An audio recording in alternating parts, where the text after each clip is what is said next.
Si vous m'aimez, gardez mes commandements.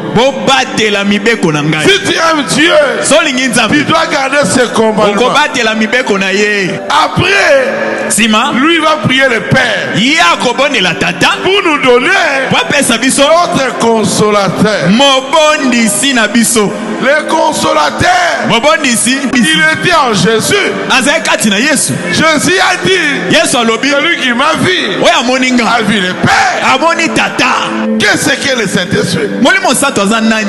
Parole 22. Et maintenant, la raison pour laquelle j'ai pris des sujets successifs comme cela, c'est que vous ne pouvez pas venir recevoir le Saint-Esprit si vous ne savez pas ce que c'est. Si tu ne le connais pas, comment tu vas le recevoir? On t'appelle frère, viens. Va appeler le pasteur Moussen. Tu ne le connais pas. Comment tu vas l'appeler? Paragraphe 27. Qu'est-ce que le Saint-Esprit? 16 décembre 59.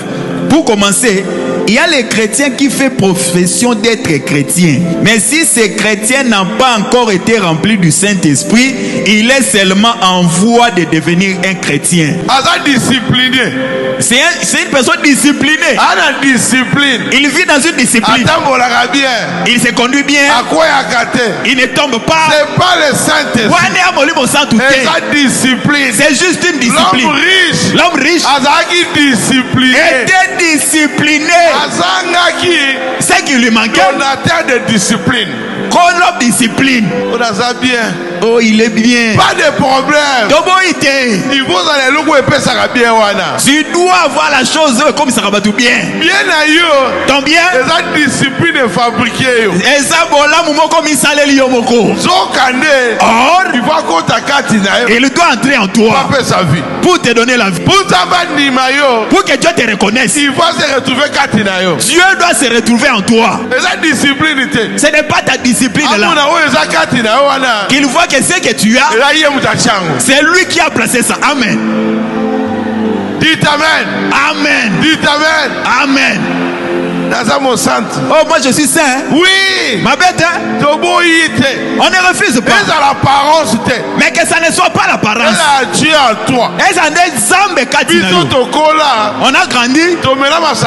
On n'a jamais bu. C'était la discipline. C'est l'éducation de la maison. Quelque chose doit entrer en toi. Te montrer que ne bois pas. Tu ne bois pas ça à cause d'une bonne éducation. C'est moi-même qui te oint pour que tu ne bois plus. Tu t'habilles en robe décemment. Litini. C'est la discipline. Tu crains les pasteurs. Oh, j'ai cru le message. Tu dois avoir le Dieu de message à toi. Qu'est-ce que les autres disent? C'est une promesse. L'homme peut te promettre sans se réaliser. Mais si Dieu te promet, il doit l'accomplir. Ça c'est une promesse. Pas d'un homme. La promesse de Dieu. Dieu t'a promis le baptême du Saint-Esprit.